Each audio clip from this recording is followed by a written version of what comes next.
done in some let's go. I don't know if I'm ready to say that. I'm telling you. You gonna get me in trouble, bro. Now you acting like that. Now you gonna put it on like you be trying to put it on me. No. And we tested the mics, and I was like, everything sounds crispy. Hold on, let me hit record. My brother moved back and said, wait a minute, maybe you. Check. All right. Bring it in. Here we go. A really bad toast. We all fall, but we say don't trip. We all been called, but all stall a bit. We all stand tall until that time we slip. Just admit, without the grace of God, I'm really bad at this. On my mama. Yes, sir. Like the 90s, on my mama. Early, we was in high school when somebody said that. Says no cap. Just like no cap is no cap. Ours was on my mama. What's up, y'all? Okay, we're going to mess with James before we even get into the recap. What was the statement? What was the statement he said? That he is lacking accountability. Let's say that right now. We're going to get right to it, huh? All right. Yeah, let's get right to it. So here's how it's going to go. I have a dilemma that I have to solve. Wait a minute. But I want to do this in light. Think, James, because our conversation we just had. Think about how many people are in this scenario, though, because this is very common, I think. And go. You're going to be helpful. That's all I'm saying. So what's the dilemma? Hey, if I can help somebody like you helped them on that last pod. Okay. I'd never look at balloons the same again. I'll never look at balloons the same. All right. Hey, this is something I got to solve. I got to solve this in the next 30 days. I got an accountability partner. Get it out. I got an accountability partner that I was assigned to at the beginning of this year. Me too. We have had one conversation. Full stop. We've had one conversation. And when was this? When did we officially get paired up? At the very beginning of the year, fam. Was it January? It's been 6 months. It's been 6 whole months. Okay. And we have like a set of questions that we're supposed to ask each other, and we're supposed to be tapping in, and all this stuff's supposed to be going on. Everything sounds great, and I'm hearing how other cats is tapping in with a partner and is helping out. They praying together. They doing all kind of stuff, and I'm sitting here like, man. But I suck. I'm in the same scenario. So what do you do? Not similar. Not First of all, you come clean. That's what I'm doing right now. I'm coming clean. Like, listen. Yeah. I didn't necessarily have a problem with the setup. Yeah. But something subconsciously obviously wasn't appealing to me because I didn't pursue it very much. Gotcha. I made a couple of calls, so I can say I made a couple of calls. But when I really am trying to get a hold of the bank, I keep calling the bank like, yo, you're going to answer this phone, bro. I got to get this fixed. I need y'all to fix my account. So what do we do? I know how to get on the phone and get something done. I know exactly what you're saying, James. I'm not trying to get this done. That's what's going on. I know, but is it because we don't want to get it done, or is it? It's because it's that awkwardness of it's not my demographic. It's not my preferred demographic. I feel like I'm sorry, that was me. No, I just feel like it's not the type of person that I necessarily would have gravitated towards, and I think some of that might be intentional. You know, your pastors have insight and wisdom and oversight. Like, I think I need to do this instead of doing that. Yeah, you feel me? Oh, I feel you 100%, and I think everybody was strategic. And I'm in the same scenario. And what I mean is that I pretty much have the same scenario. Can you hear me? You can't hear me. You can say that in the mic. You can say I can't hear you. It's okay. Anyway, I'm in the same scenario, and I did meet with my person a couple times, but it's been crazy, and life's been crazy for me. I'll get into that in a minute too. Yeah. Put a pin in that. It's been crazy for me, and so we've been missing each other, but the last few times it's been me, and so I had to come clean, like you said, and I just met him. You know, we were at our meeting the other morning, and I had to be like, yo, I got the next call. Don't worry about missing. I got us. We going and schedule and then apologize for the time. So That's cool. Clean it up. But you sound like, man, we ain't nowhere near that. That's what I'm saying. You're not. We still making sure we got each other's number. Yeah, you may be. I'm not sure if I got my man number. Put it like that. You may be looking for another partner. Worked. Yeah. So, well, hey, my man's might need another partner too. I ain't gonna act like I'm innocent party in this. I'm just trying to be honest tonight. Yeah, it's time to be honest because it was on my mind. It was on my mind where it's like, oh. So what do you do, Buki? You can chime in, give us some like you. I mean, it ain't like you haven't probably been in a similar scenario. I don't know if you have something as structured and you get paired with somebody and all this kind of stuff, but you know, probably been in a scenario where you made yourself accountable to somebody and y'all say, man, we gonna meet on this thing or whatever in church, and it may not pop off. You ever experienced something like that or have struggles with it, or maybe not? Well, I usually just talk to my inner circle. Mm-hmm. I got about an inner circle at the church. An inner circle of probably about 5 to 6 men. Yeah, that I pretty much can talk about anything to deal with. You know what I'm saying? Dealing with personal life, marriage life, or whatever's going on. You know what I'm saying? So you don't feel that that's something that's lacking in your life, or it can always be better. You know what I'm saying? Like, especially as a man, especially for me myself. Yeah, I like to solve problems by myself. We all don't want to help. You know what I mean? We all do, I think. And so, over the years, I've become more available and more vulnerable to my brothers. Yeah. You know what I'm saying? So I actually talk about the deeper things, especially like me and my pastor, we have a different kind of relationship from like a pastor to, you know what I mean, member kind of relationship. We're family. So it's easy for me to just sit on the couch and talk to him, whatever, and we just. But I think sometimes, don't you think sometimes it's harder to talk to family members than like maybe somebody you're not that familiar with? Or you think it's the other way around? I'm going to tell you who is hard to talk to.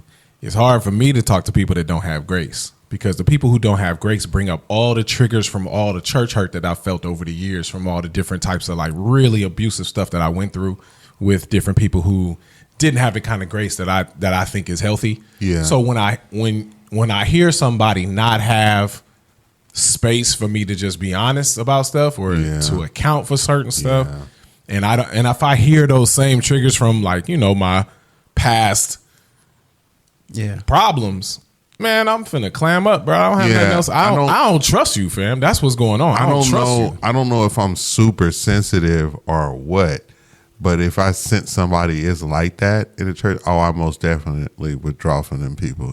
Anybody that's like don't seem like they are, like you say, they lack grace. Bro, I'm not built for that. Like, I done been through too much. Like, for anybody who has like real church hurt, like I'm a card carrying member of that. I just don't see recovery process where it fits in. That doesn't mean that you can't challenge me, and here's why. And I'm spoiled. Something my elders do good is they check you in a very nice way, and I've learned how to do it as well. So I can still challenge you, hey brother. I'm gonna push back a little bit on that, right? Right. That's gentle to me. That's a phrase. I wish Marcus was here. Ferguson. I'm sorry. Concert coming up on August. What is that? August 3rd. Manuel Temple, Linwood. There you go. All right. Get your tickets today. All right. But my boy has all the CFPC phrases. And he got them all down. He got them all down. He can just round them off. And I'm joking, but we joke like that. It's because people have come alongside me and had some. Just recently, I've had one of the most challenging conversations. I'll share a little bit in a minute when we do our recap. And my elders gently, you know, had to tell me, you know, you off. Yeah. And not one moment did I feel like it lacked grace, or it was coming from some hard place or whatever. And you know, sometimes the truth is just rough, and your delivery don't have to be like that, because y'all are saying that, and the truth will, you know, I think in and of itself, the gospel isn't an offense, so you don't have to be all, you know, adding extras to it to make it more difficult, if you will, if you understand what I'm saying, as far as trying to communicate to a human being. But anyway, My thing is, if you are a curmudgeon, if you are old lady can't step on my grass, if you are and you do that in the name of Jesus, I'm just saying you have that vibe. That's a complete turnoff because I don't know. I've never seen over time where that is actually helpful. Where I look back and be like, Joe, you just didn't understand that. You see how the Lord used him to be a jerk right there? And I'm like, no. I'm not. It's not gonna happen for me. When I pick up on that vibe, it's not gonna happen for me. I'm gonna tell you who be. I'm out. But you know who? Unfortunately, I think a lot of people. Well, the people who perpetuate that is from our culture, and that comes from some other place. I don't want to get too super deep. I don't want to go through too many levels, but I get a lot of that from us, and being just cold with the Bible. You know what I'm saying? I'll put it like this. My white brothers and sisters, okay, let's just clear the air. My white brothers and sisters would be more subject and it would be more likely that they would be too liberal and we doing too much liberal stuff over here. Okay. And then it would be likely that the black person is the real heavy-handed. I'm saying it could be either or. I'm just saying. No, that's fair. I know you're not. You generalizing. You're not trying to say it's one for one. You saying like in general. But what I'm bringing you notice two cultures. It's like there's a group that have. It's like, almost like how we feel about parents and kids in the store. You see a little white boy running around the store. You be like, oh, they don't spank their kids at all. How many times they don't spank their kids at all? And then if you see a black, because what you're saying is culturally we're different in this place. Yeah, in that area, we're culturally. That's the assumption for sure. You see a little white kid running around, you thinking like, oh yeah, they don't discipline this. That is not of our culture at all. Right. So that's all. You get what I'm saying. So when I see that, I'm like, that's a. It's different than saying that person is more conservative and that person is more liberal. No, I don't think there's any room to be like that. I think the Bible's clear about handling truth with gentleness and respect. And if you can't be gentle and you can't be respectful with it, you probably need to work on something until you can get there. It's that same person that would be like, stop all that crying before I give you something to cry about. That type person. Yeah. Well, it's kind of like when we heard that, we just thought, we was being disciplined. And you find out later on, like, fam, that's abusive in a lot of situations. So once again, you're talking about somebody 6 years old telling them not to cry. You done yelled at them. And whose culture did you hear that come out? Yeah, that was my culture. That was black. When the Asian lady you heard her say that? I'm not saying it's impossible. I don't know. I'm just saying. To get down, but I know how we get down. I know what I went through. And a lot of it, you would feel like, oh, they was just, trying to do the best. And then you heard your homeboys, mama say the same thing. Yeah, and we were like, oh, okay, this is just how you get raised. And then you grow up a little longer, and you'd be like, oh, this was abuse. This wasn't. This was going on. I don't think she was supposed to use the iron cord on me. Like I remember one time, you get mad, you get down where you get mad at in some of these moments, and I said something slick, and the iron cord hit me. And I was like, dang, I didn't even know you could do that with the hot iron on. You could whip me with a hot iron, not burn nobody. Like, that was special. You try to do that now, you going to jail. Looking back, you was thinking like, that's not as healthy as I thought it was. Yeah. And some of those same moments are happening in church environments where it's like, exactly. When people start, how you feel about this sentence? When people start a sentence like, all you have to do, I'm pretty much checking out. Like, let me say I'm pouring out my heart. Like, man, I've been out this job, man, 6 months. Yeah. Money ain't right. Yeah. Bookie money ain't right. And this man come back with, well, all you have to do is trust God. I'm like, bro, you could have, I don't want to hear nothing else you got to say at that point, though. I'm not going to lie to you. Yeah. I'm not going to hold you. I don't want to hear nothing else you got to say. And you could be right. You could be absolutely right. Mm-hmm. But if you look at scripture, like Job's friends were right about a lot of stuff that they said about the wicked. But God said everything that they were saying was foolishness and nonsense. Like they had right ideas in the wrong moment with the wrong delivery. And so that's possible. So you can have some right ideas with some horrible delivery, horrible timing. And I would think you wouldn't want to be that guy or that girl. You wouldn't want to be them. Like, but self-awareness is something that we all working on. Absolutely. So when I start feeling like the self-awareness levels ain't where they supposed to be, I start thinking, I don't know. I'm not finna give you no weapons to stab me with. And I can say that has always ran rampant in churches, a lot of lack of self-awareness. And it's usually not in the leadership. It's just among us about where I sit. I was listening to what you said earlier about the whole demographic thing, and for me, it's like I gotta have something in common with you. Okay. You know what I'm saying? I got you. Like we can't be on two opposite ends of the spectrum of life, and then we have nothing in common for me to open up to you. You know what I'm saying? Yeah. And it's like I have to feel comfortable with you. You have to feel comfortable with me. That's how I feel. I feel that we have to have some kind of friendship there. You know what I'm saying? Yeah. For me to completely open up, because if not, everything gonna be surface. Yeah, and you're right. You know what I'm And that's saying? just I'm not gonna open up to you like That's that. facts. I think that's default for most men too. Yeah. What you just described. That's most of us. That's got to be part of what's going on, Boogie. That's got to be part of it, because I don't have nothing special to retreat for. So it must be some of that. Just not feeling the vibes, not feeling like there's anything I can really relate to. So I'm like, bro, I can't naturally do this, especially with all the baggage I got. I can't just overlook that and just dive in head first. I can't do it. I'm just not built like that. So it has to, I think you nailed it. It has to be some of that. So let's say, summing this up, what's the lesson learned? You don't have a good accountability partner.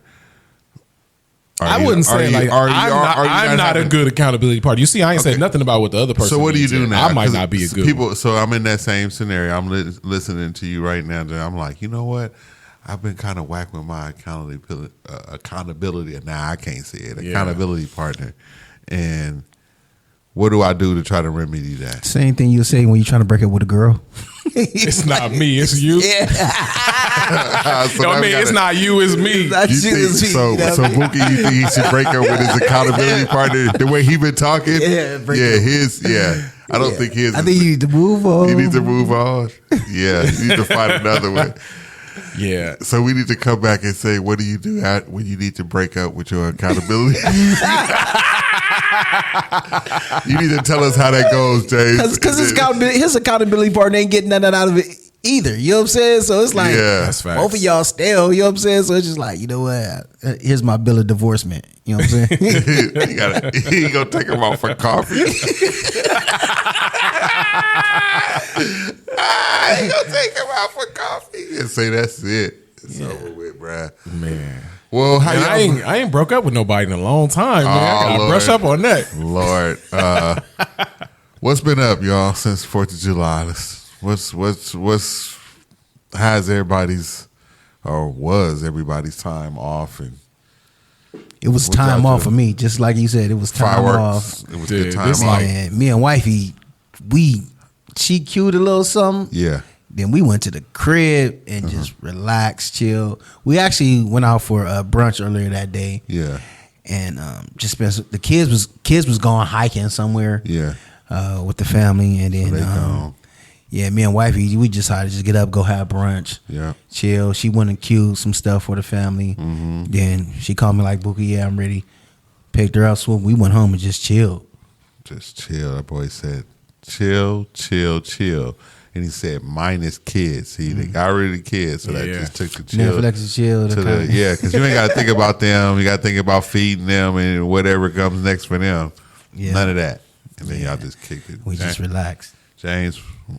This is one of the weirdest holidays, man. It's three holidays. Just really weird, Jay. I don't know who it was, but I had somebody laughing about the fireworks story. Pastor Kid. I had him laughing about how we Columbus Day. Whack.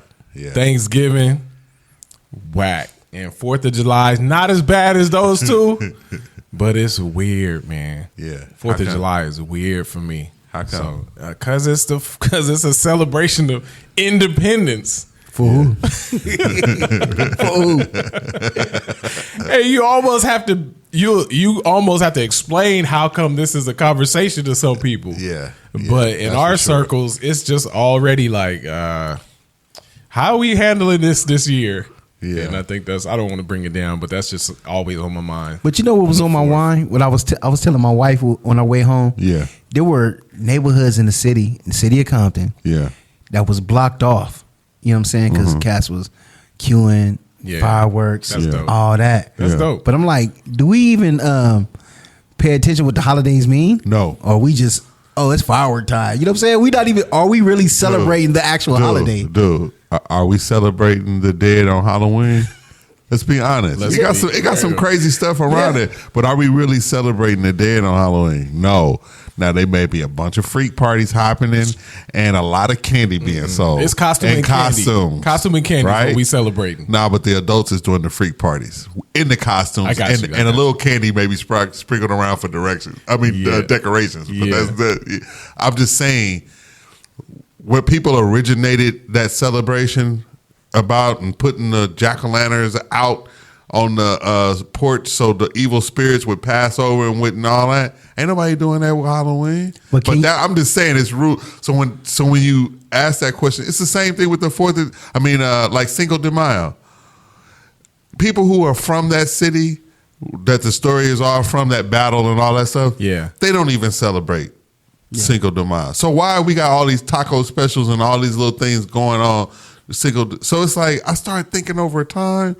St. Patrick's Day. Why I got on green? Mm-hmm. I almost said something crazy. I almost really just said something. Why my black you-know-what got on green and celebrating that? I don't have nothing to do with that, right? But we did, right?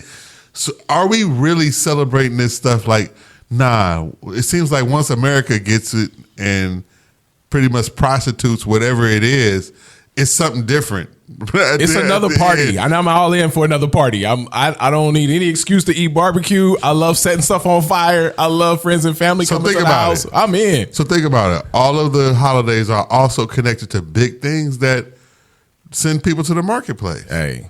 So fireworks on the 4th of July. Yeah. What comes next, James? What's the next big one? I mean, you can name anything. Easter. What comes with that? We buying suits and hats. And bunnies and baskets that ain't got nothing to do with Jesus. Right. It's going to be flying off the shelf. And it's going to turn into what? Candy and costumes. And then what? Turn into Christmas. It's like all this stuff is just about, a lot of it, consumerism, even though it's based in some real stuff. We know this as Christians. We celebrate Christmas. What's Christmas about? But look how much other stuff surrounds it. And why is my favorite Christmas movie as a believer Elf? Why is that my favorite Christmas movie? I should be ashamed of myself, but that's how I'm sucked in too. Yeah, like I don't have to. It should be Passion of the Christ, the thing that makes us, Christians and makes Christmas. Negative. Elf is hard, bro. I go watch Elf every year. Elf is number one in my house. Don't do that. It don't feel like Grinch. It don't feel like Christmas unless I watch Elf. That's blasphemous. I'm sorry, Lord. This is horrible. But I'm just saying that's how culture. That's how strong it is, and how we can celebrate other things, and how we all don't really go hard.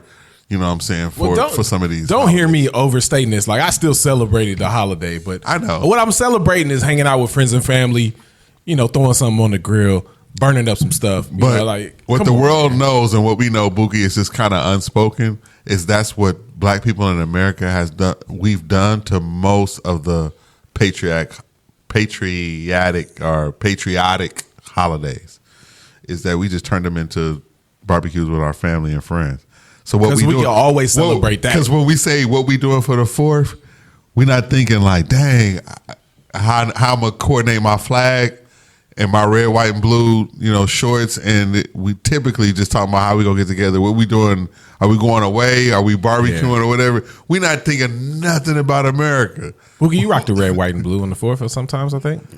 In the past. Yeah. What would kill me when your kids, did your kids rock red, white, and blue or was into it at any time? You got a militant daughter. My kids wasn't, yeah. Yeah, you got a militant daughter. Yeah, my daughter is like she been talking half about Christian, half like Black Panther. Yeah, I forgot. So, you got a special home. So she's not. Love it. True story. Yeah. True story real fast. Nah, go ahead. I just found out in this last couple of months that my mom actually attended Black Panthers meeting in Watts, bro. Hey.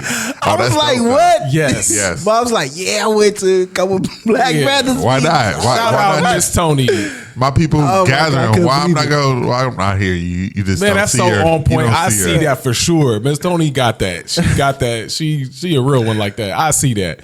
It's a part of your people's history, so I can totally see any of us in LA or the Bay in the 60s and 70s. Stop it. And Compton and Watts is most definitely a classic hub of where it was happening. You got to understand, and that's why it's sad to see where Watts is today. It was the place where when you came from the South, everybody knew that's where you go because that's where black people had, established things. Right. So all the barbershops, barbecue, all the black stuff was over there. So when you came from the South, you know how big this place is. Yeah. Where do I go? Watts. Yeah, I've seen vintage videos of Watts from the 60s, 70s. Hey, man. Watts was popping. Hey, Central Avenue was like the Vegas Strip of LA. Yeah, it was popping. But the black version though, Central Avenue used to be cracking. Big like parties, everybody in there queuing, dancing, just having fun. I was Much like, different. Watts was popping. Much different. So that's what we celebrating on the 4th. That's what we celebrate. Friends and family. That's what we celebrate. But my real thing is like, stop asking me to be so excited about when you say what you're doing for the 4th. 1776. Stop asking me that. What you doing for the country. You never. We never mean that. I mean, because you asking the wrong person. Like I'm the person I'm not taking my hat off for the national anthem. I do not stand up for the national anthem. Now, James, I that's do not not put my hand over my heart. I don't do none of that. And this is before Kaepernick and all that kind of stuff. Like I checked out long before that. Now I'm gonna tell you. One time, me and Jay was with a couple. We was with a few couples in Florida. I knew you was gonna. We was with a few couples in Florida, right? We didn't have nothing to do that night, so somebody was like, "Hey, let's go check out this rodeo. They got like a rodeo going on in Florida." Remember, this is at the height of it, though. This is like in the height of Trayvon Martin, Black Lives Matter, all that type stuff. Kaepernick been already taking knees and stuff like that. So we at the rodeo. Stop, and James. This is a rodeo in Florida. Thank you. That's what I'm just saying. Slow down. We're at a rodeo. So understand the environment. Yes. Okay. In Florida. I have a picture holding a little baby gator because that's the kind of stuff that they had in the lobby that you could do. Yeah. And I don't care how many times I sit through the national anthem. I don't care how many times I leave my hat on because I always have a hat. I don't care how many times I don't do anything and know that I'm not finna do nothing to celebrate this flag or this song. It still make you feel a little nervous when you're thinking like, what's everybody else gonna think? So I'm already getting myself together like, all right, Jay, figure out how you gonna do this because we don't stand for this and we don't celebrate none of these songs and none of this flag stuff. Mm-hmm. And before I can really get too nervous about what I was finna do, I look over and this man's wife done took a knee in the rodeo, dog. In the middle. Tawana done took a whole Kaepernick knee in the Florida rodeo. Bookie. My nachos got cold quick, bruh.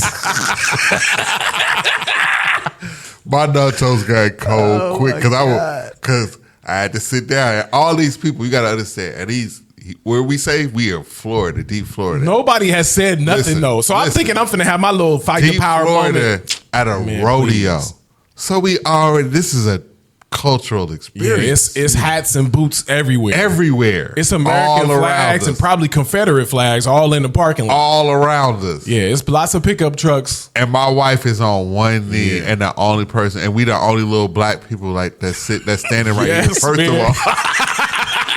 So it's like 10 of us. So among the group of black people, there's one in the center, and it's the one sitting right next to me while I got my nachos. She done took a knee, fam. She done took a Kaepernick knee in the rodeo. By the time I sat down and finally dipped in that cheese, boy, I'm gonna tell you, them nachos got cold fast. I was like, boy, I hope we get out of here with no issues. You know who I wish could tell this story is the homie Jason, right? Because the homie Jason done turned red immediately because he's already thinking like we gonna have to fight our way out of here. Because somebody about to say something very crazy to us. Man. Oh my God. Hey, it ain't nothing we can do. Story, dog. So Jason think about how many of these dudes he could take by himself before they get to swinging on Jerrold and me. Florida open carry too.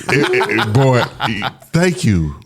Deep Florida. Yeah, man. So the grace of God. So how do you act? So I wouldn't say go to that extreme in those scenarios. But one, you don't have to be. Look, I'm not going to be super patriotic, but I don't have to be super disrespectful.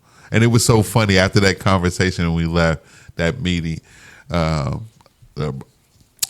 brother, and I keep people's private privacy there, privacy. But my brother, who is of Hispanic descent or Latino, I don't want to be disrespectful. He was like, he wanted to hear more about that. Who? He wanted to hear more about how we not patriotic. Yeah. But you know, not jerks either. And he's like, it's interesting because he was like, he's usually running into the extreme of either this person's super patriotic or this person's just anti-America everything. And I'm not anti-America. Yeah, say that. I think it's some dope. Let's say that. Parts of America. It is. Things would not have changed for us if there weren't dope aspects to America. And I praise God for every abolitionist that stood up in those times and made it possible, made change to be possible. The other part that's not cool is when they try to pit you against the military. Like, I'm not against the military. Both my uncles were in the military. My dad was in the military. We so know I'm from that. Yeah. These are my favorite uncles, by the way. And it's like, come on, we can walk and chew gum at the same time. Yeah. I can know that these military people and these cops, these firemen, all these people keeping us safe. This is why we can barbecue and pop fireworks and do whatever we want because of all the stuff that they've done, and many of them giving their lives, right? So we're not talking about that. Nope. That's a separate issue. And what I like was when people say, and they fought for us to actually hold America to its promises. I like when people frame it like that. Like, don't try to pit me against the military. Nope. What they fought for is our right to take a knee and say, no, live up to your promises. Yep. Live up to your promises, just like you said you would. And until you do, we have a right to criticize. Because don't forget, you can't tell us to leave because we built this mug. Yep. Stop telling us if we don't like it, leave. No, we have sweat equity here. We built this joint along with everybody else who was here. So you don't get to tell us to leave if we don't like it. You don't get to do that. Nope. You got to do something a little more nuanced, a little more balanced. And so I can celebrate the freedoms that we have. It's a rich place, man. We are balling. Yep. As far as like the economy, I know it's in a bad space for a lot of people, but when you go overseas, you find out like we don't know what poverty is. We don't know what hungry. We don't know what homeless is. The average homeless person could stand on the front of a Vons and get some bologna and some milk or something. You know what I mean? If he just asked a couple people, he gonna have some sandwiches. That would be the challenge. That's always true. That's my mega survival plan. If I ran out of all money, then the goal would be, man, you got to stay as decent looking as possible. Oh man, you shouldn't have brought this up. I be thinking about this stuff. I'm asking that. What would you do if you was broke? If you was broke and homeless, what's your day look like? My thing is, I got to get a kit to stay looking as normal as possible. Okay, that's the key, because you cannot get free grocery food and be in and out of grocery without looking normal. Nah, you can't be stinking and looking ragged. They're gonna make you just get like out. You was talking about. It's so many loss prevention folks in all these stores and stuff now, but at a grocery store they don't typically do that. And I always said, well, I'm talking about back against the wall and starve, and I don't want to rob nobody. Now I am going to steal. I'm going to say that, and if I'm going to steal, I'm going to steal food. But you just eat it while you in there, right? Exactly. Eat it while you in there. I'm gonna take it's some. It's not stealing if you eating in there. So that's gonna be part of it. You gonna eat what you want to eat. Like, you ain't ever walked up and seen like 3 donuts missing out of a joint? Yeah, it's just still on the shelf with the 3 donuts missing. That's I might do that, but that's gonna get me out. Yeah, quick. But you full. Yeah, but I'll put it like this: I gotta be dressed decent to get full, because that's my job. It's today. I just gotta get full, and I gotta get in the grocery store and get enough to make a sandwich or whatever. And the Bible say that you got to be able. Look, says that. Here you go. You always got a scripture. Hey, it said if you steal, you hungry, you steal, you eat. That's make sure not you pay what them it back. says. Come on, that is not what it says. Just make sure you pay them back. First of all, that is not what that says. That is nowhere in there like that. It does not promote that. But I know that scripture he's talking about, and it's hilarious. Hey, I'm just saying, that's what he say. You just got to have a mind to pay him back. Ain't the man asking to keep from being too poor where he have to steal? Yes. Ain't that what you thinking about? That's a different scripture, though. That's a different passage. No, it's an actual scripture that says that. That says that. I know what he said, but he's abusing it. That's why he's laughing. Hey, this what you do. As long as you're not scaring people in the grocery store, they gonna give you a pass. Because you notice like a lot of these cats be scaring people on the way in and out of the store. I know, but I'm just saying. That's the one that's going to get the cops called. That's why I'm saying if everybody look like we look right now and you go up in the store, nobody's going to be on you. And my goal, like you said, what would be goal number one is to stay looking like that. I got to figure out a bathroom. Hey. Man, I went into, and this was a nice spot. It's a Hilton Garden Inn. And there's a Tesla charger there. And so I charge there a lot, right? And I use their restroom. The restroom is usually clean. Cheat code. I'm going to mess this up. I'm going to mess the game up when I do this. If you ever out and about and you're like, man, I want to go to a clean bathroom, hotel. Go to a hotel lobby bathroom. Yeah. Always clean because they always cleaning them. And they not as used as possible. I mean, like major places. You got a bathroom in your room. Because these people that's walking around is using the bathroom in their room. They got their room. Right? So it's not. So anyway, that's what I would do. I go there, use that good bathroom. It's cool. Man, I walked in there one time. A dude was taking a full shower with his drawers on, using the sink. So he didn't figure out places where he could stop, and so he got soap all on his body. That's why I know that's what he's doing. But he got his drawers on, and he a young cat. He like mid-20s. He hair braided, looking normal, looking normal. But obviously he's in a position where he feels like this is the only place I can kind of take a shower, and and I just walk in, use the bathroom, and just wash my hands like nothing's happening. But you went in there like, oh, that's game right there. I see you, big dog. Like, yeah, I would do that too. No, I went in there like every other human being was like awkward when I went in there. Like, you don't be taking notes when you see somebody do something slick. I couldn't be mad, and it wasn't gonna be no thing where I stepped out and be like, "Look, there's a guy in there." Could you, I wasn't gonna handle nothing like that. I just seen him. I'm like, this is obviously a struggle move. Yeah, I've been out there. Never in that position. I could always find somebody else to wipe my butt, but my man is out here and he's probably trying to stay normal. That's what led us to this conversation, and looking normal and smelling normal.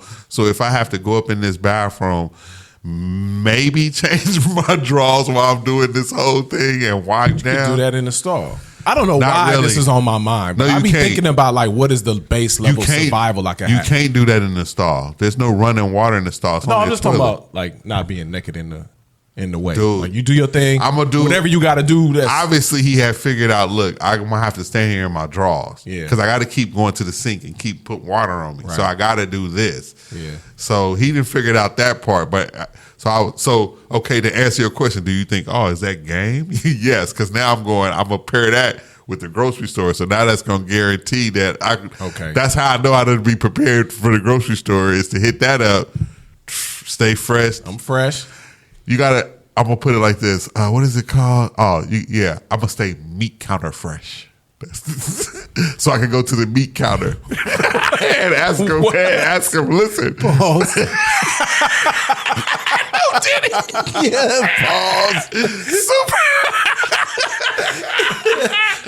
Man, why are we thinking about this kind of stuff, man? Ain't nobody been homeless. Listen, why is this on your mind? Listen, meat counter fresh. You've thought about this before. No, I'm just laughing because we talked about it. Like, because in this country, and that's what your statements triggered this. I don't understand why people don't do what I'm saying. Like, we see people stealing, but they usually stealing because they about to resell and get some money, that type of thing, right? But I'm like starving. I'm like stand up. Reason for that. I'm dipping in, dude. I might go to Whole Foods with mine, as long as I am meat counter fresh, as long as I can get it in. They can look at me at the meat counter and be like, "Oh, he's good. Let's get a half pound of that boar's head, bro." And they be like, "Yes, sir." If they can look at me and be like, "Oh, no problem. Is that it?"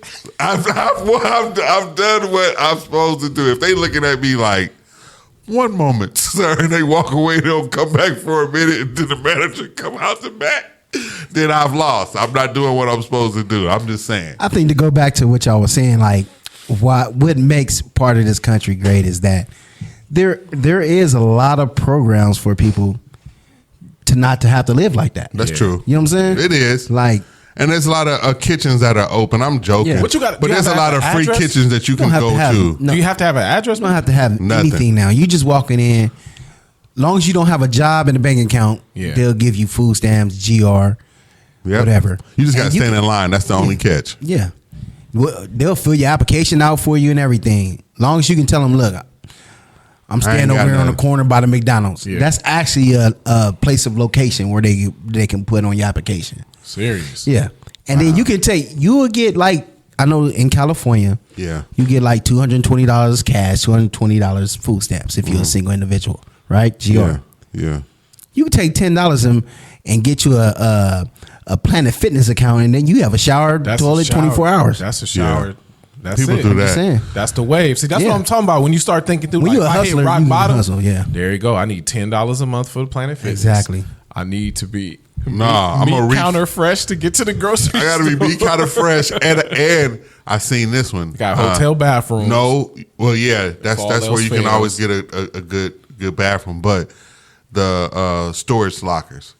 Storage places are becoming places where people now rig to stay up in there. Live in there. So they get a storage too. Yeah. So you pair that with the Planet Fitness. So you got a place where you can shower for real, but you got a place where you can lay your head that got power too. Because they be running cords to it. They be keeping track of that, I think. I think they own you for that. They gonna get on you about that. Nah, they gotta figure out cameras and all that long term. They're not gonna let that ride. That's true. I hear you though. But also, I always think that they got to figure out what was the change in the electricity too, because if your bill was a certain amount for a while, then all of a sudden there's a spike, you would have to wonder what happened. And then when you look at electricity bills, you can also see the times that it's spiking. Yeah, consistently. And if somebody just living up there at a certain time, using the stuff at the same time all the time. You could if you're looking that close. So let me tell you where this came from. I've been driving Uber all week. This is too deep. I've been driving Uber all week. And this is what happens. Yeah, I've been driving Uber all week, and I've been seeing so many homeless people. Like everywhere I go, like every city got tents lined up in LA. That's what I was about to say. And it's just on your mind. After a while, it just becomes part of your landscape. Like, man, we out here like this. It's a lot of people, not just a few. And so by USC, by Venice Beach, everywhere I've been. Culver City. Everywhere I've been. The Marina. Yeah, see, that's new, man. I wouldn't have expected the 90. You can go off the 90. And you going into the and they right there at the 90. You like lined up. I was on my way like to your neighborhood in Gardena and in the industrial area, right between the casinos and the rest of the houses, like between Compton and Gardena on the way. Like, think about being like on a launch or something like that. If they lined up with motorhomes, I'm trying to figure out where to get them RV from. Oh, them abandoned RVs is lined up. I be like, are they being supplied? It ain't 4 tires on most of them joints, so they ain't driving nowhere. Is it every RV that ever existed, man, have now been given? I really think to this population. Yeah, I really think they're coming and just dropping RVs off and letting people jump in them, because there's no way that this many people have broken down RVs and they're living in. And how many of them? Be honest. How many of them have you seen pull up? That's what I'm saying. They don't move. They do not move, dog. What did I just say, James? I don't know how many of them have you seen out of all these that we talk about? How many out of all them that you've seen pull up? One pull up. They got dust on the top of the tires. They ain't moved in years. So the top of the tires got dust on them. They ain't rotated them tires in a long time. And I ain't never caught nobody parking one of them. Nah, they don't move. I see them on blocks. I see them. Yeah, so cinder blocks and whatnot. It's weird, and I don't want to, Not the only reason we talk about it, because I be thinking sometimes, like, man, I wonder how long I could live in the back of an old lady's house in a tent before she would find me. Like, I was driving through Bel Air. I'm dropping people off in Bel Air. I'm like, people got these big, huge houses. And I don't know why I'm so twisted. Yeah. But I'm thinking, man, instead of living outside on the corner, I wonder if I could just chill in like some old lady backyard. I wonder, because she ain't going back there. Like, as soon as you hit that fence and that camera start recording you, they getting a notification. You don't think she'll let it ride if I just? You got to find one that's abandoned, because people were doing that, but they were only doing it to abandoned ones. Once they find out there ain't nobody living in it, they was over there. Yeah, squatter rules. That's a whole different conversation. They was doing that, brother.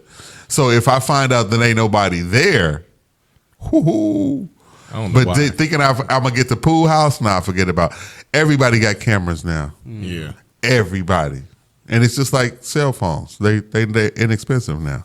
So you don't even got it. Back in the days when we were young and ADT was the hot thing, you had to have thousands almost to have it set up. You don't need nothing. You know what's a dope movie that kind of brought this up for me? I just watched it. It came out not too long ago. Method Man is in it. It's called How I Learned to Fly. You check that out? How I Learned to Fly. It's these two young black boys, and they find themselves by themselves. And they like, I'm talking about in high school. One in high school, one got special needs. And they parents ain't taking care of him. Method Man is the dad, deadbeat dad.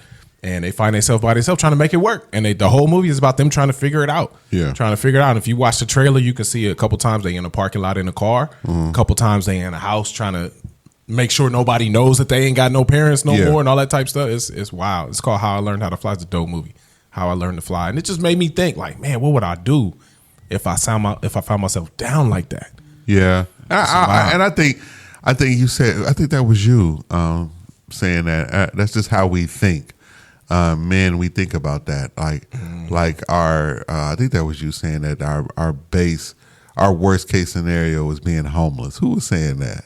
I think that was you. Something like that. But it's like, like we think. So what I'm saying is, men, I think generally think that. Like, but I always go a step further. I don't know if it's a step further, but I always think along those lines. Like, what would I do? Yeah. When you see those, because I'm driving around too. I drive Uber as well, and when I see that, I go, what would I do? Because some people have just set up camp and they barbecue and they got barbecue pits. It's people who design like little homes with beds in it, refrigeration. I'm talking about have gone to that length right there on the side of the freeway. Would I do that? Or would I, figure out maybe a combination of this with the Planet Fitness? Right. Maybe, you know what I'm saying? But again, I got to stay looking decent so I can stay eating because that's big. I can't eat. I ain't got no strength. I can't do all the rest of this stuff. Remember your mans was building all kind of stuff on that one corner in Compton, man. He was building it up. He was building it on Palmer. But you know what I found out, though? What? Even working for a Department of Public Social Services. Yeah. This is what I found out. There's a nice percentage of people that just want to live like this. Yeah, They don't want to live by the rules. They don't want to live by rules. Yeah. That scares They me. just want to live like this. Hey, part of it, you can't blame them because it's like society has made it so much more difficult to be a part of the mainstream. Think about your bills. Think about your rent. Think about how much groceries and gas cost to be a part of mainstream. Yeah. Just renting an apartment, having a car, that type stuff. Like it's getting more and more expensive. People just check out, man. Yeah. A lot of people just check out. But I think what Buki, like how you was trying to reel that in was like, this is a rich place, man. This is a rich place. Like even if you down, it's programs. Yeah. It's like you could stand in front of the grocery store. Anybody that asks me for money, I try to offer them something from inside of where I'm going. That's the way I determine if I'm a help or not.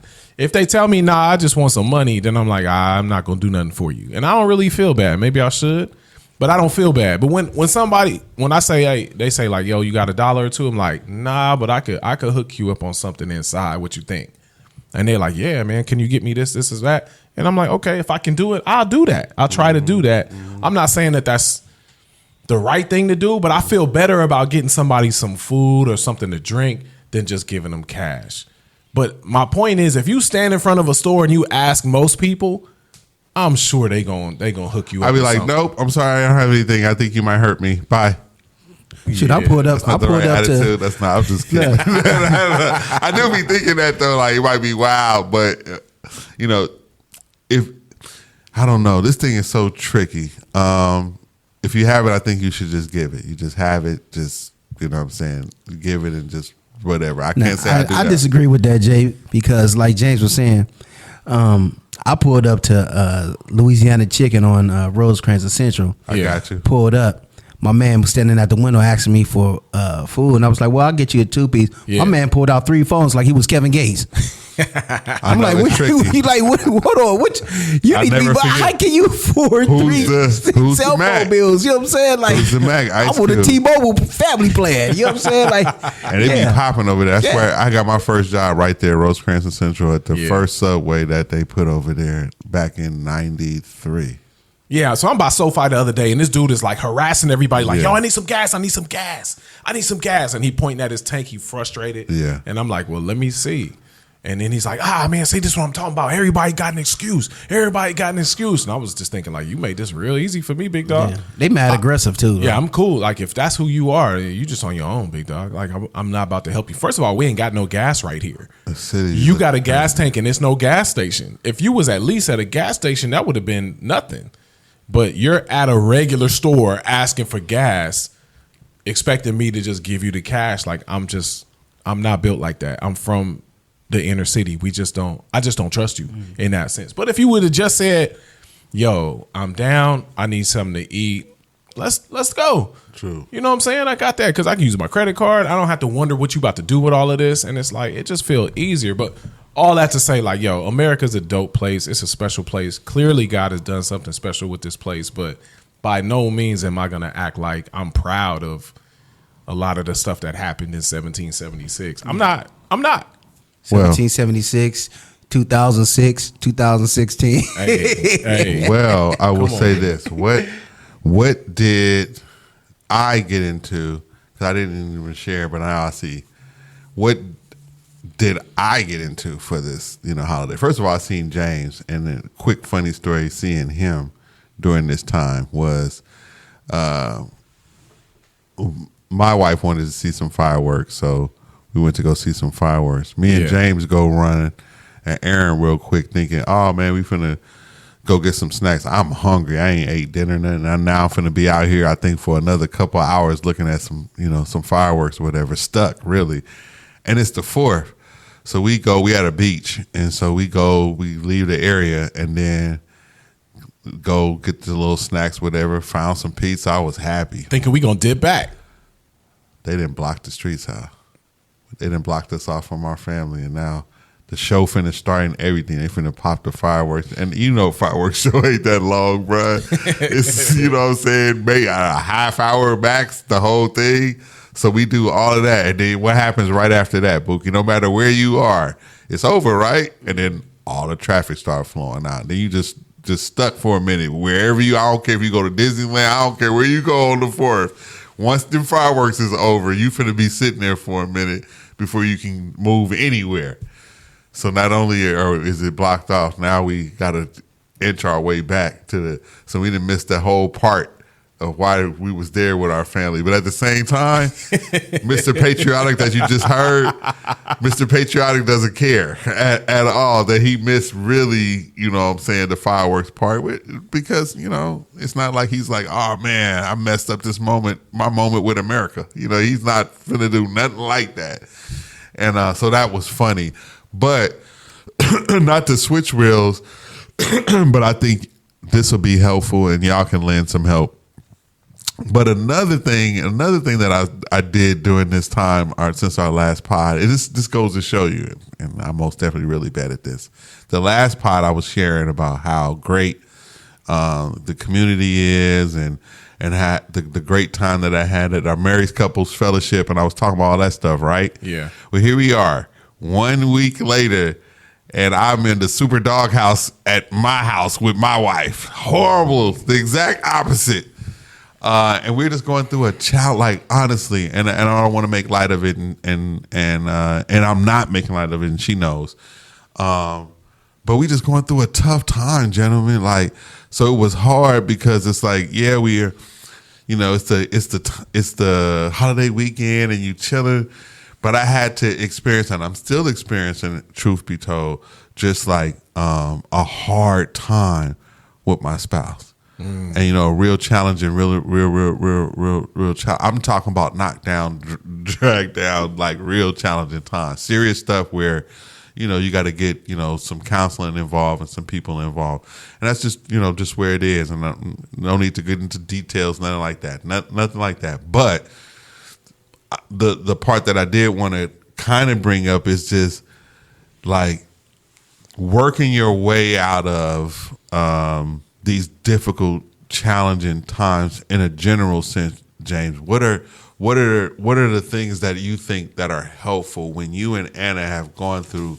challenging times, especially things that that you've caused? Because I most definitely know my side of the street of the week of this scenario, and know, kind of owning up to that. But in that scenario, James, what are some good things that you think that you would counsel couples who are going through a tight time that you want them to? Man, my opinion on this is I don't know if you would call it unpopular, but I think the first word that comes to mind is joy, joy, joy, joy, joy. That's the first thing that comes to mind for me is joy. And I think like one thing that I noticed with my marriage, like as soon as I locked in on the idea that God was committed to protecting my joy, then it freed me up to be able to work for my wife's joy. And it started giving me a chance to really focus on like, what does she need for her life to be joyful? And then the chain reaction happened. Like once she saw that I was genuinely intent on committing and fighting and working towards her joy, it freed her up to commit to my joy. Yeah. And that included like bedroom stuff and all the stuff that a man would want, like all of the submission and all of the cooperation, all that stuff started to flow. Now this took for me to understand God differently. So it took some years, but I distinctly remember when I got around a group of people that understood that God was committed to our joy, and I didn't have to fight for that. Because if you don't think somebody else is committed to that, what do you mean? I know I can just imagine somebody listening to that statement and says, that sounds good. What does that mean? God committed to your joy.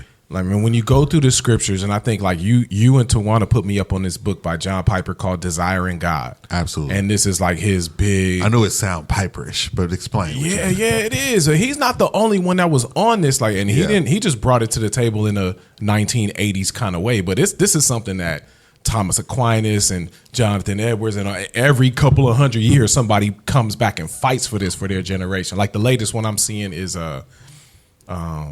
this book that we have at the church by one of the Ortland guys, I think it is.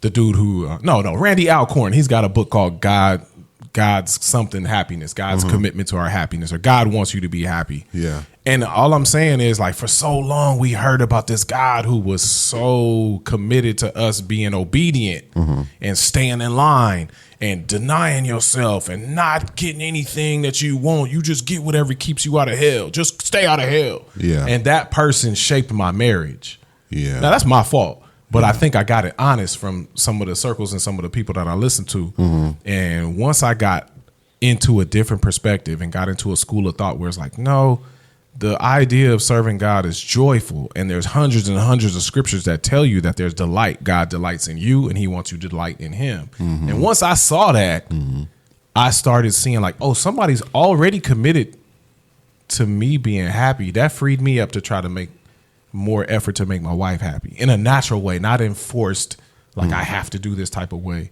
And John Piper did a great job of articulating that for me. I appreciate y'all putting me up on that. That was life-changing to go through that. But it also freed her up to start committing to me in a different way. And everything got way sweeter, man. Everything changed. Yeah. Because so what you're saying, we didn't have to fight for our own happiness. We understood like God was already in on that. And you just need to learn what that looks like in a godly, Christ-like way. You don't have to fight against God to be happy. Your holiness is not going against God.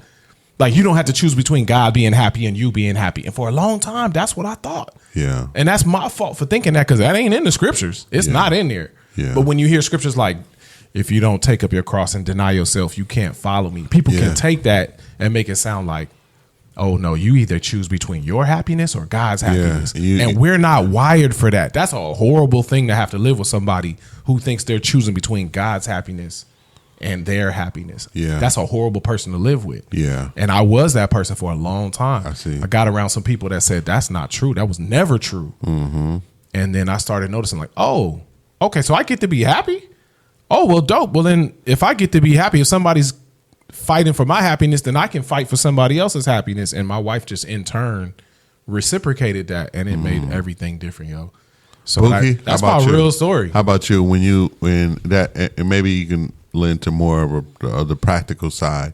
When you in the doghouse, if you will, when you know it's all bad and you need to work your way back to normalcy or where we cool again or whatever. What do you find to be effective in doing that? Well, this one line helped my marriage out a whole lot. And me and my wife, we were told, stop trying to be understood and try to understand. That's great. I like that. And the meaning behind that was stop trying to get your point across. You know what I'm saying? And stop trying to let your partner know why you feel the way you feel, and then start understanding why your partner feel the way that they feel. And then once you guys start trying to figure out why your partner feels a certain way, and then you're looking at each other and trying to help fix yourself. And once you begin to fix yourself, everything begins to play out and work out good for you guys. You know what I'm saying? And so that's one thing whenever me and my wife get into it, you know, she lay it into me, and then I get my defense mechanism up, you know, but then I calm down, and then that phrase go back into my mind, and then I start to look at, why does she feel this way? What did Buki do? Yeah. And I began to see, well, oh, this is what I did. You know what I'm saying? And it's usually always the same thing. You know what I'm saying? This is what I did. So, and then once I realized what I've done, now it's time for me to fix the mess that I created. Yeah. And then sometimes she's in the wrong. You know what I mean? Sometimes she's in the wrong. That's our partner. And then she will eventually come back and be like, you know, yeah, I did this or whatever. Yeah. Make me some tacos or something. You know what I mean? That's how I gonna make up. Yeah. But she usually my wife don't have a problem apologizing, or you know what I'm saying. Yeah, I get what come you're to realization, and you know, I sometimes I still have that. My defense, because for some reason I be like real sensitive to what my wife say to me. You know what I'm saying? Like I couldn't care less with nobody else. You know what I'm saying? When she say something to me, I'll be like, what, you know? Yeah. But I think, like James said, you know, once you try to get that joy, you know what I mean? Yeah. Fulfill your wife, you know, your partner. Everything's work out, play smooth. You know what I'm saying? Yeah. There's gonna be ups and downs. And I think what you got, right. First of all, both of y'all, what y'all are saying is so prophetic to what's going on to my situation. You have no idea. So that's dope, and you probably helping somebody else. And I think that's been one of the biggest struggles, I think, for me personally in my marriage is doing things that that would make her not feel loved and cherished. You know what I'm saying? Yeah. And then so it's like doing what you're saying, but the opposite of it, and being consistent at that. And I've been married more than 20 years, and you know, for my wife to feel any kind of way, you don't imagine that at this point you would be, you know, struggling with the relationship. You would, I don't know, maybe that's unrealistic. Maybe people struggle on and off, but I see a lot of healthy relationships, and maybe I don't see everything, so whatever. Yeah. But and as I think about it, I know that they're struggling in to a certain degree in all marriages because, again, being connected in community and sharing a lot of stuff with a lot of other couples, you learn this stuff over time. So you've been like, so I wouldn't say it's like in some, you know, area where it's weird, but I know it's from things that I've consistently done, and it's like now I didn't even think I would be in the doghouse right now from 1 week ago to so it kind of crept up on me, and so now after, you know, talking and getting help and people pouring in, and people can, if you're listening in, you can continue to pray for a brother and his marriage, because it is at a point where I have to get out of the doghouse and work my way out. It's very clear, you know, what I've done, and we've kind of, etched out a path to that. What's, you know, what that looks like. Okay. And so that's all good, but what I know I could learn more is just picking up on those things to when she's trying to hint like she may not be feeling cherished or loved, or it could be something that shows that you love. Because this is the thing I think that's a challenge, and you get to notice about your spouse. People receive love differently, and look for things, and so what I've discovered is what I may be giving and the things that I'm thinking in my head are very loving are things that don't register on her meter. Yeah. It's the things that I think that, oh man, every woman would love these things, but that might but that might not necessarily be her thing. Yeah. You know what I mean? And then she's expressed certain things that may not be natural to me. That's going to make me have to get out of my stretch and get out of, my comfort zone. It's like, yo, you got to do that because that shows to her that you. But the fact that you like, oh, it's just not my thing. Me, that's not my thing. It's like, nah, you got to do a little bit more than that. And I'm sorry, I didn't learn this kind of stuff, that kind of stuff. In any kind of school or any kind of professional training or anything. Right. And this is the stuff that you learn as a husband. But guys, I'm really bad at this when it comes to this whole marriage thing. Really bad at this. But I want to get better, and my wife should not feel like she's not loved and cherished. You know what I'm saying? After 20-something odd years. And what's crazy is that you constantly gotta learn your wife. Yeah, that's you know what I'm saying. Like you constantly gotta, because like it's somewhere in your boat. Yeah, like I do things and then I'm like, why you not as happy about this that I thought you should be? You know what I'm saying? And she's like, that's not what I'm looking for. That's not what I'm looking for. And you're like, man. But why are you not feeling this way? You know what I'm saying? Like, if I was you, I would feel this. You know what I'm saying? Look, I really famous bad at last words. If I was you, look, I'm really bad at this. I remember one year I bought my wife a grill for Mother's Day. Bro, I got a similar story. Go ahead. I bought her a grill for Mother's Day. Wow. She ain't asked for no grill. I thought we needed one anyway, but. I just thought of that. I forgot about it. You gave me that grill, and I was just about to say. And then first of all, where we stay, I shouldn't have it anyway. But I was gonna get it anyway. They made him get rid of that grill that he bought for her. Man, I'm glad you said this because I thought I was the only one. No, bruh, really bad at this. When I say that, look, I'm really for bad. Valentine's Day. Man, this was years ago. So I'm the type. I'm like, I'm thinking I'm gonna do something different. Yeah. Oh God. So like even like my coworkers, they know this story because I tell this story to everybody, right? So I usually buy my wife, flowers, perfume, this and that, or whatever. I said, I'm tired of buying flowers. I went and bought my wife a house plant. Of course. And it was a flower coming out of the house plant. I'm like, yeah, man, I brought that in, bruh. I was sleeping on the couch. My wife called everybody. My wife called my mom. Did it have the ugly yellow vase? Like, man, I bought regular ugly vase? It was like the basket, woven kind of. A little life to it. Yeah. All right. Bruh, I brought that. I thought I was doing, man, I'm carrying it. I'm struggling carrying it in the house. That joint like 5 feet tall. I'm like, my wife was like, that's not the one I saw in my head. That's not what she wanted. That joint didn't last 5 minutes in the crib. 5 minutes. That joint was on the service porch. She let it die. Man, I gave it away. I gave it away. My wife was like, no. My wife never says she was like, no. I was like, Doug, I clearly struck out with that joint, bruh. Like, yeah. Hey. And her friends all got involved. She was like, Boogie, Bobby. They was like, Boogie, what was you thinking? I'm like, I thought I was doing something different. and I was like, look, it got a lily growing out this plant. She got 2 in 1. Man, she called my mom. My mom was like, Boogie, what did you do? What did you do?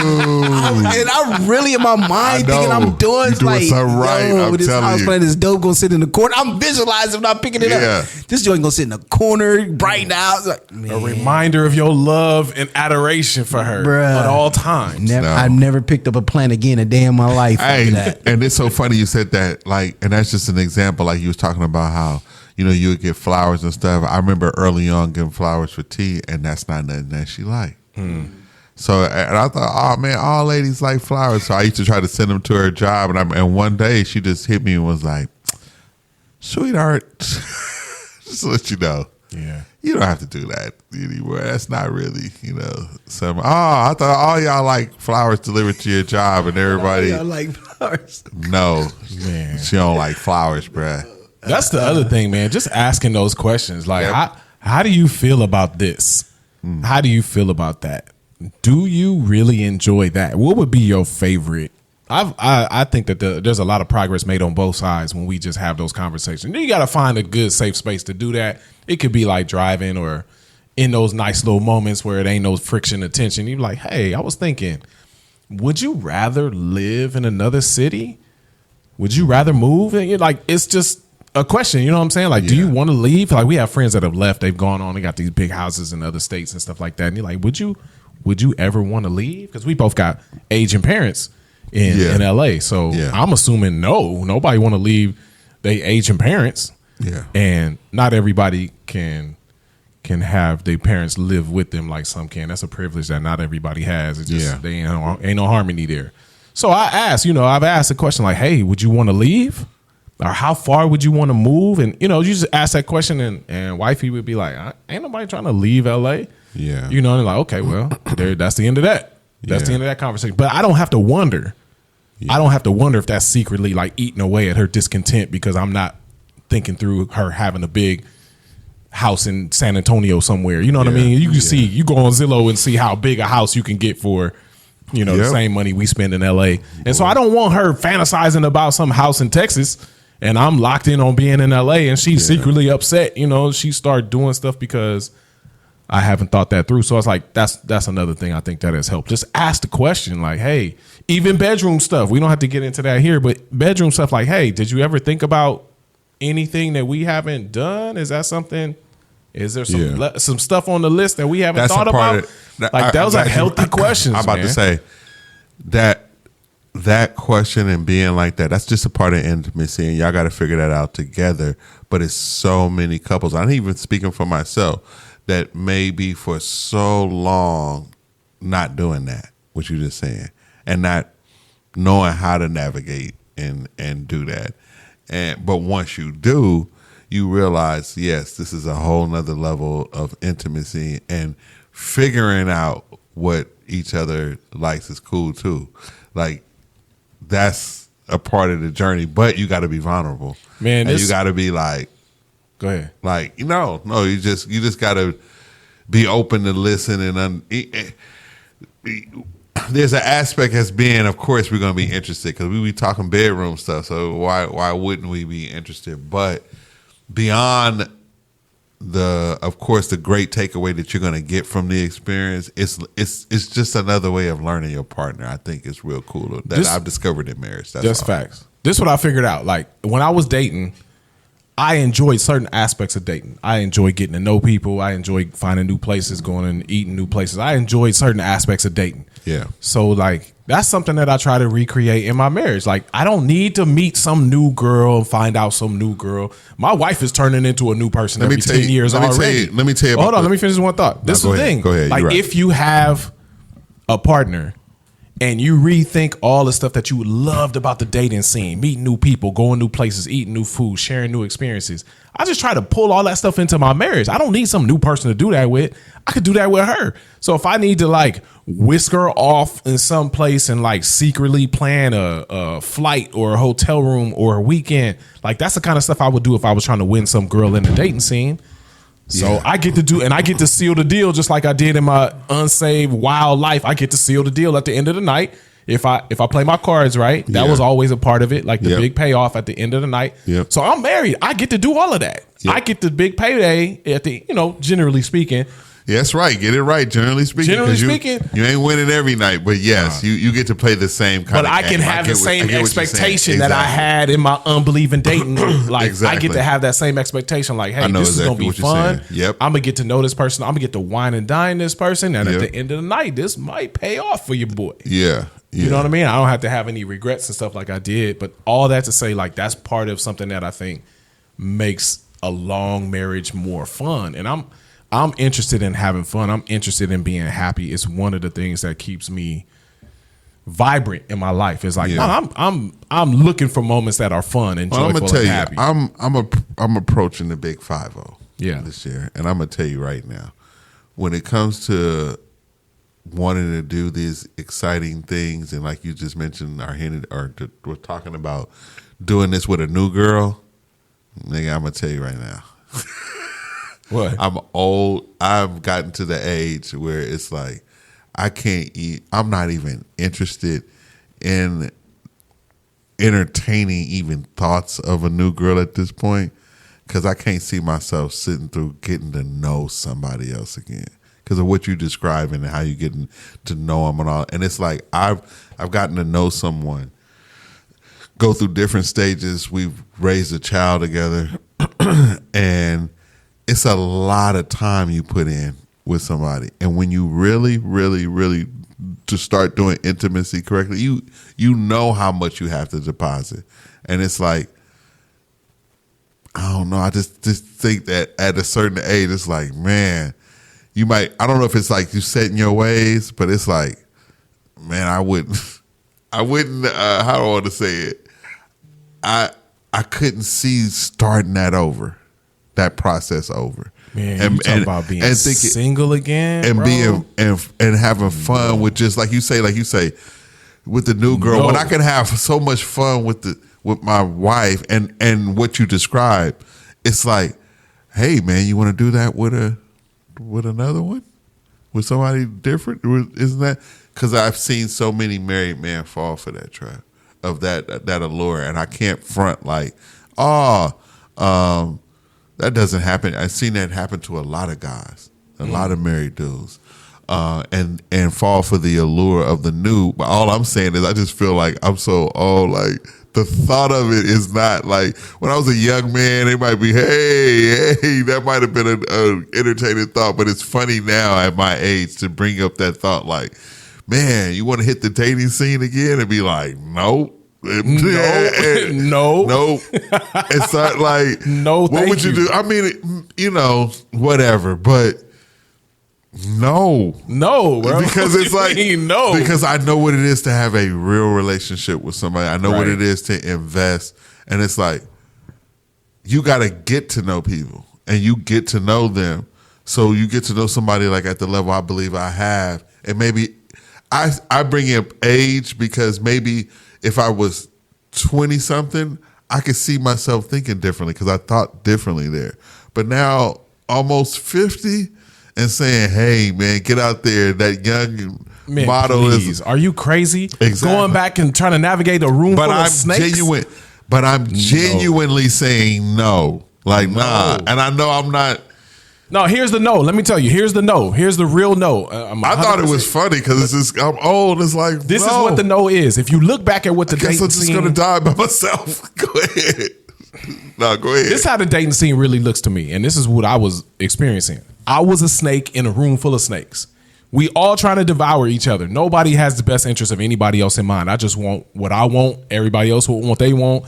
And we talked about this on the last pod. Like, people want, you got the food diggers. You got the people that's secretly married. You got people still messing with their baby daddy. You got all these different types of people. Plus me, I'm a snake in the room too. So you asking me to go back to that and maneuver in a room full of snakes. And that's not everybody. But I mean, the type of person that I was when I was dating, like, nobody deserved what I was about to put people through. And so when somebody said, like, ain't nobody messing with you, like, I see you, I see what you're doing, I'm like, good choice. You know what I'm saying? I was like, yeah, good job. Yeah. Because you're right. You picked up on something, and I'm glad you picked up on it, because I was going to run you through the ringer. And for me to go back into that, a lot of other people was going to run me through the ringer too. I'm not the only person that's going to get. Yeah.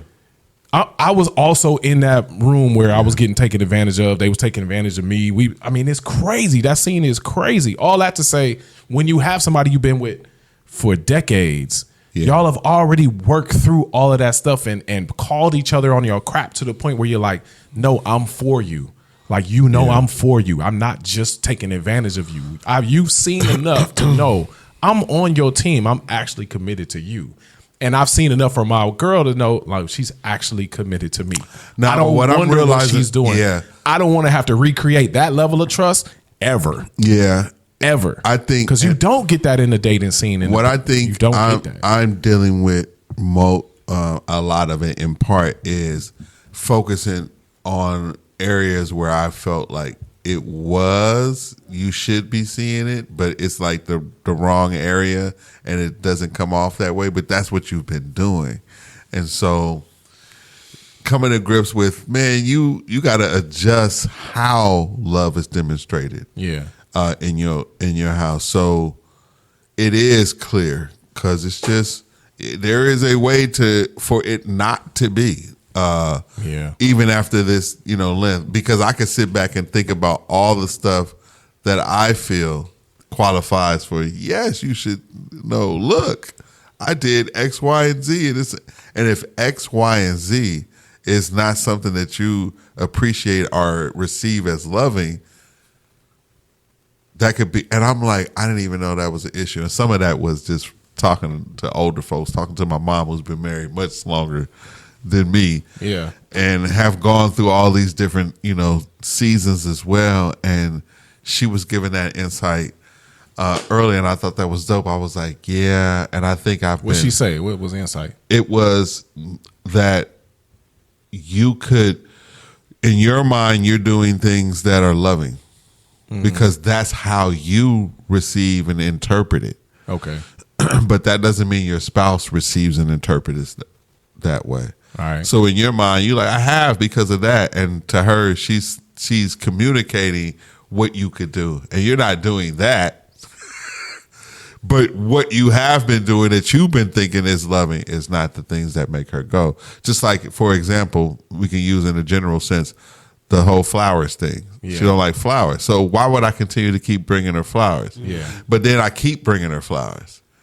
Ladies like flowers. But I told you that's not the thing. So that's one way to so still, and I'm a special case, I believe.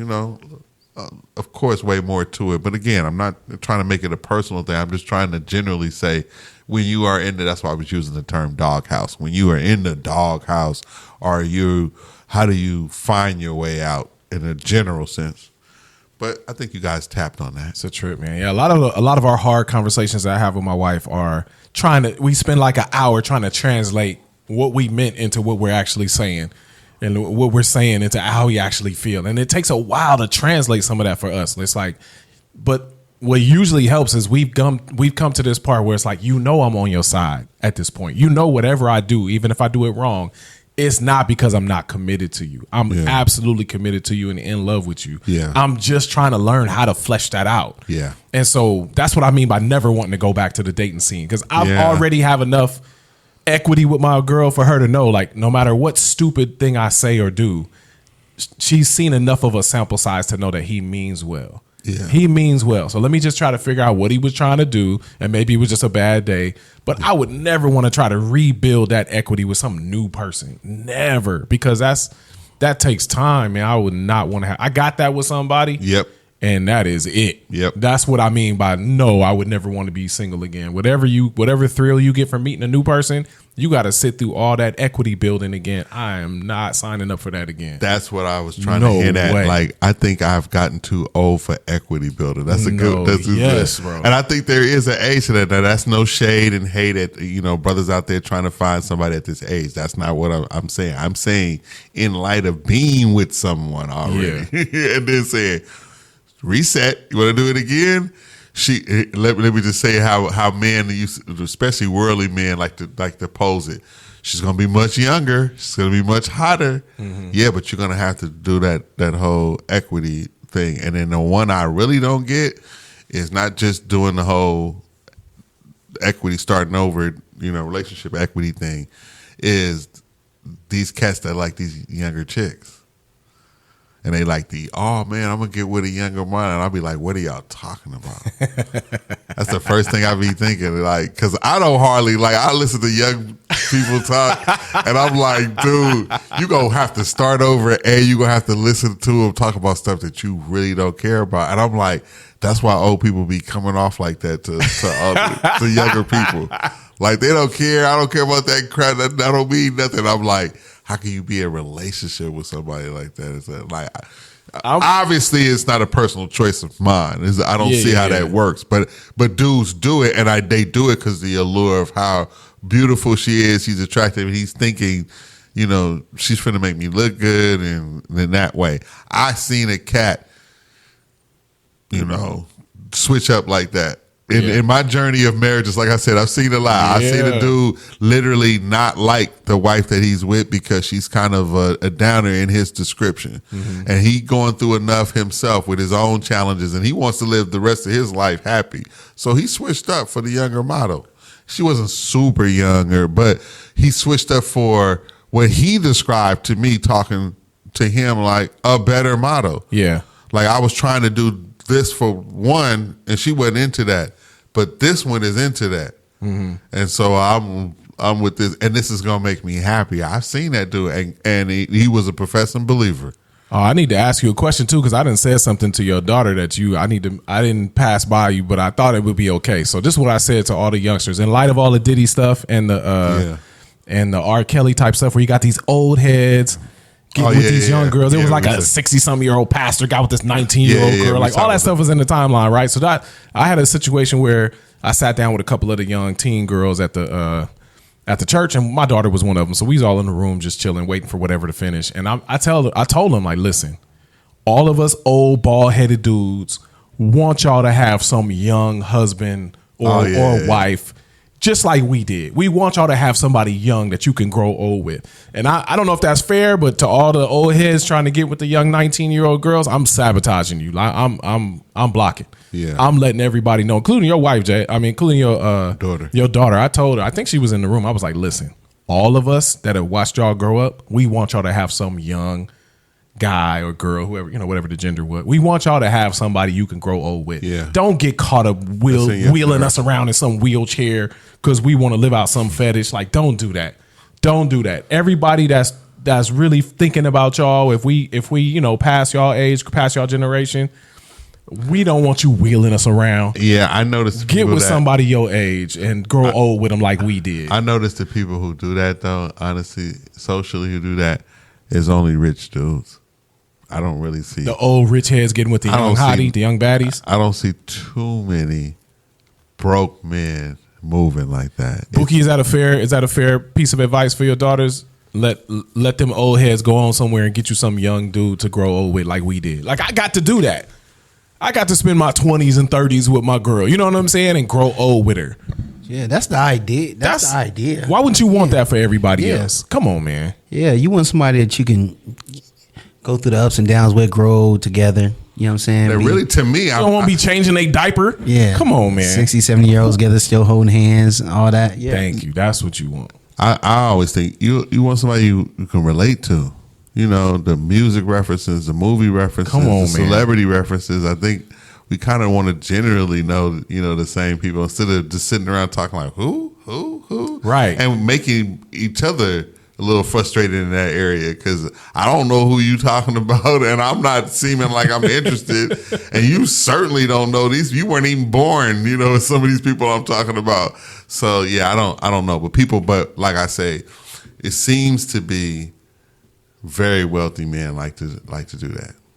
Listen, man, if you driving around with your girl and y'all listening to a song, y'all both playing this music and y'all both know all the lyrics and your kids is in the back seat with their headphones on, that's letting you know y'all ain't in the same generation, dog. They ain't listening to your music. They don't know none of those references you talking about. That's not somebody you marry. And I don't think you should let nobody marry them. I mean, we got daughters. So it's typically going to be the young girl that the old head is going after. It's not usually the cougar. That happens. But you know what I'm saying? Like, come on, man. Me and my girl rocking out to some old 80s R&B. My kids don't know nothing about these songs. They know we know them. Yeah. But I'm saying, why would you be going back and trying to grab one of them 20-year-olds and bring them into your world? I just don't see that. Am I off? I don't see it. You can't be riding around listening to Sexy Red, bro. That's not in your 40s, Bookie, in your 40s. I'm just saying that's what I'm saying, Bookie. Yeah. Like, and on a date, I can't see like even faking like I like it. Yeah. Like I don't. There's nothing interesting about it. Now I will say this, right? Because I was thinking, And I remember Arsenio Hall used to say certain stuff like, 'cause he used to like to work with women, and he preferred that, and just like being around nice women or whatever. Now, I still think men like the company of beautiful women. And what I mean is and that be some of it, that's the allure, is you get a bunch of dudes who, and you hear prostitutes, if you've ever watched a documentary or two of them. Here you go. Here we go. Here we go. You know it, right. Where is this dude spending his time? That man got a fetish. Oh, we trying to get you out the dog. Right there. I was like, oh, this is not leading well. Right there at the moment, I was like, it was just coming out my mouth. I'm like, this is not gonna go well. Not letting you have none of that. Nah, go ahead, man. But nah. They always talk about. And man, you know what? I did watch a lot of those documentaries. I think about it. Like I really did. But anyway, look, they always be talking about some dudes don't even be wanting sex. They want to hang. They want, just company to hang around. And I used to hear that, and I used to be. What kind of lonely is that? No. What are you listen, doing? this is my point in bringing it up. I don't think it's a lonely. I am realizing that, because I always thought that's dumb. Like, why would what are you getting? Well, this is what happens when you get older. I think for some men, just their company and the appearance that you're winning is enough. Like, and it's enough so much that you'll pay for it. Just some arm candy. Just because I was always viewed like I'm winning, and undoubtedly, think about it. When you see him, you be like, he's sleeping with her. Yeah, but that's all we said. It was a trophy, but it wasn't like, as you got into a real adult relationship, you realize, okay, he has a trophy, but he doesn't have a real W. That's not a dub. No. That's a trophy, but it's only a trophy to those people in that sport. Can I be honest with you? You in that sport. That's very good. I'm getting dubs in a different sport, fam. Yeah, exactly. That's very good. But check this out. Let's be honest. Let's be real. Yeah. Once your Johnson not working, you're going to have something else to go with. The conversation, I'm going you're to going to have something. You got it. First of all, I'm going to tell you right now, though. In this day and age, you got to have a lot going on for your Johnson not to be working. Well, everybody's not financially able to do whatever. Yeah. But what I'm saying is, once you're not able to have that intimacy, what you gonna fall back on? Yeah. With the young Maddie? Yeah, life happens. You know what I'm saying? You don't know. You can have an accident. You could be in some kind of accident. I feel you. And you just can't physically perform. You can't physically perform in that. What's going to happen? Some men look good. I remember in my single years, I caught on to this kind of late, but I remember the aspect of being around fly women, even if I wasn't dating them. It made me look a certain way where it opened up other opportunities. Even though I'm not dating this one, I still, but I'm talking about having a relationship. I feel you. You know what I'm saying? That's what I'm talking about, having a relationship. Because if something happened to me, God forbid, my wife's still gonna love me. Yeah. We still have other opportunities to enjoy one another. Right. You know what I'm saying? Yeah. But if that's all you're doing with this person, just physical. What do you have? Physical, it's gone. I don't see it, man. It don't make sense to me. And the other part about like the fly girl, I mean, we not stupid. We can see. We know what a cute face and a cute shape look like. But that's why I be telling people like, hey, pick somebody that you like. You're going to have to wake up and look at this person every day. Don't, because my daughter sometimes beats herself up about saying that she's shallow because she likes a certain type of guy. No. And I tell her, stop saying that you're shallow. You're entitled to like the guy that you going to spend the rest of your life with. You going to want to look at him. That's wrong. There's nothing wrong with that. You need that. That is not something you can overlook in most cases. If you overlook that early and you find yourself with somebody that you're not physically attracted to, I can't see that working out. I don't even know how would that work out, because we not go. I don't look like I look. Have you ever seen my wife? You feel me? Who does? Let's be honest. And I've dealt with this, and I don't personally know the person, but I know I'll be seeing them on Facebook. But have y'all ever, honestly, whether it was the guy or the girl or whatever, have you ever looked at a couple and seen one of them as like, boy, I don't know how they got together with that person? Meaning, man, that person is way more attractive than the other one. Just say it. Am I hearing that right? Way more attractive. Yeah, like, but that girl is out his league. That's not really what I want to say. I want to say it's kind of the other way around. And how did you feel about it? Like, you seen a guy and his wife is very ugly. Have you ever seen that? First of all, I never felt that way. That's not normal. I'm just trying to say that's not. I'm not trying to say. I'm just saying. Yeah, definitely, of course. Are you Facebook friends with them? Yeah, of course. How you think they hit my timeline? Yeah, that's of what course. I'm saying. And so it comes up, and the reason that triggered this is your daughter talking about it's shallow or whatever, because I think it's relative, first of all, how somebody looks. But I felt bad thinking, like, once I seen a picture of his wife, I was like, man, like. Yeah, but they don't have to look good to all of us. They just have to look good to you. So, yeah. They just have to look good to you. They don't have to be a trophy for everybody else to celebrate. They gotta.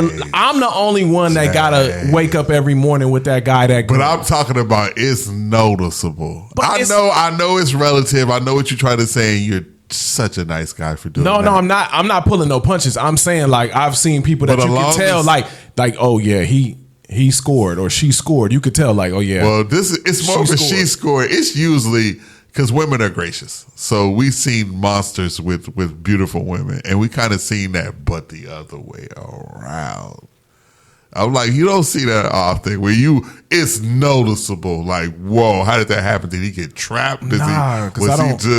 I'm just saying. Because I don't know how to measure the dudes. Like, I could tell that Michael B. Jordan could take my girl on average, but I couldn't tell, like, what a woman is looking for in a guy. I can't tell that.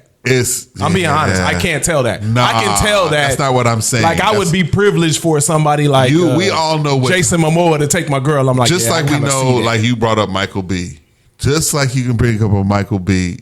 There's other names, but you just don't want to be disrespectful or whatever. You can bring up names of other people that are not attractive. That you can bring up the name and it could be perceived that a lot of people don't think this person is not just relative, just me, and to that person it's like, nah, they can walk in most rooms and people will be like, nah, I don't know. You see the Adam Sandler movie, he married to like the Catherine Zeta-Jones, and we like, boy, you got that. You did that. It's like that, but I guess now these people, let's go a step further. Now these people that you see, what if you had to be around them?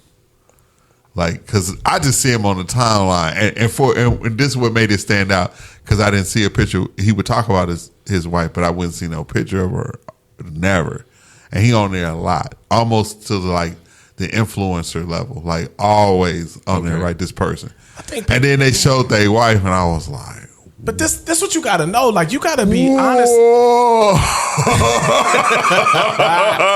This is what you gotta know, right. Jay. Are you trying to say I'm not right? Just tell me I'm not right for feeling that way. No, because you're telling your daughter it's okay for her to have her type and whatever. But what I'm trying to say is, in order for you to have a type that you're interested in, you kind of clear what you're not.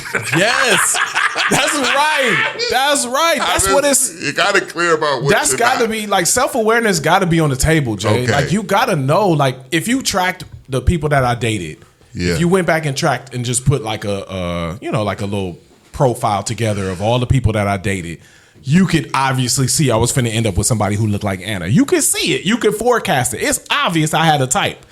You see what I'm saying? So when I ended up with somebody that I like, I would totally agree with that. So when I end up with somebody that I like, I don't have to worry about how everybody else look. Of course, somebody else is gonna be beautiful. Somebody else is gonna be handsome. My wife got a type too. You know what I'm saying? Like, she got a type of guy that I don't necessarily fit that description. I always hear like people saying like, man, I got to deal with this dude's wife. She got a crabby attitude, whatever. Mm-hmm. But I don't never hear nobody be like, man, boy, she ugly, or she like nobody had to deal with that. I don't know. This is something I'm just thinking through right now. Man, like you better like if you have a bro. If they and you I'm better talking about, like who you looking at. You gonna wake up with that person every day. You better think about that. That's what started. I don't know how shallow that is. I'm trying to figure out what started this. That's what started because we were talking about the arm candy and how some So guys want the 20-year-old girl who's got like the the perfect shape. Everything is in place. He like, be careful who you get with. You gonna have to look at them, whatever. Yeah. And then but not the 20-year-old. That led me to, okay, Jerrold, have you ever seen a couple where it looked like that person didn't listen to what James just said? And I'm like, yep, I do. And I'm wondering, was it just because they were young? Because this couple seemed They like better have a combination of both, bro. Like, honestly. What you mean? Like a combination of looks, personality, and somebody you can deal with, not only look at, but deal with. Thank you. You got to be able to, you know what I'm saying? Yeah. You got to have something in common with this person because you could have a 10, but if that personality is a -5. But see, so that's what we mean by people playing. You playing a different sport than me.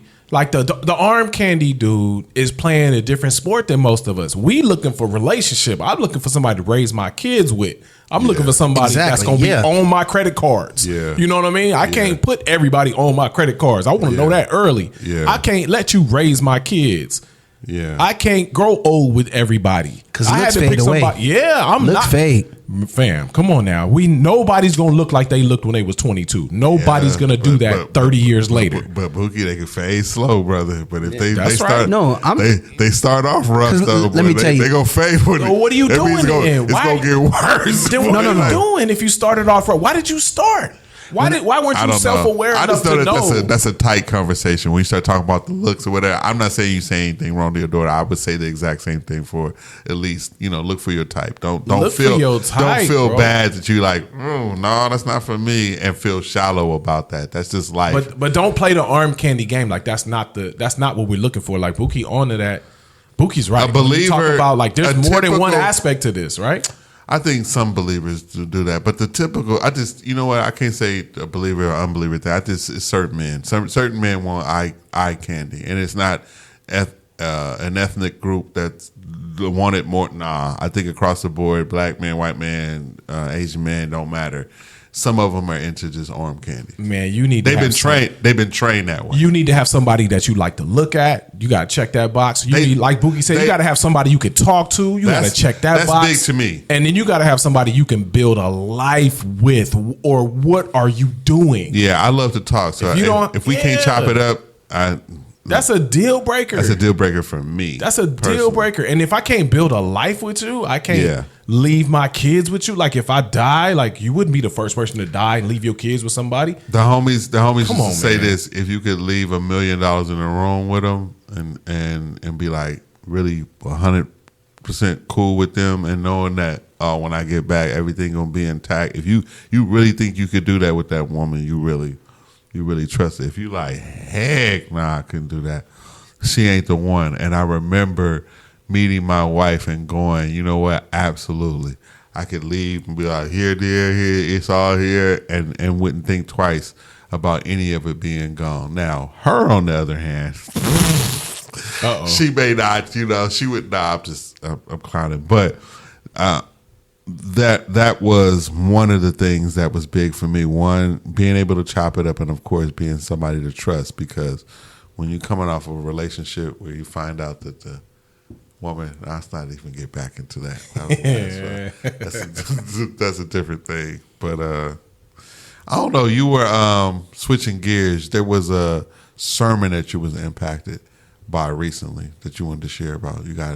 Do we have a bite for that or not? What was all right, gentlemen, so what I guess is the moral of the story this week, or what have we learned this week, or what's the kind of takeaways you think, James? Man, I'm gonna have to do like Chris Brown, man. It's never a right time to say goodbye. You talk about to your accountability. I gotta learn how to Go and Leah, write that 4-page letter. Hey, I gotta write a 4-page letter to my accountability partner. Like it's not you, it's me. It's me. I'm gonna try that, Bookie. I'm gonna figure out how to do that. Keep us posted. And for me, I think my takeaway is, because y'all helped me, think about a couple of things, especially you, Book. You gave me a couple of gems. But just trying to improve and just be a better husband and be on that path of getting out of the doghouse, which I don't want to make light of at all. And I don't think, I did. I hope not.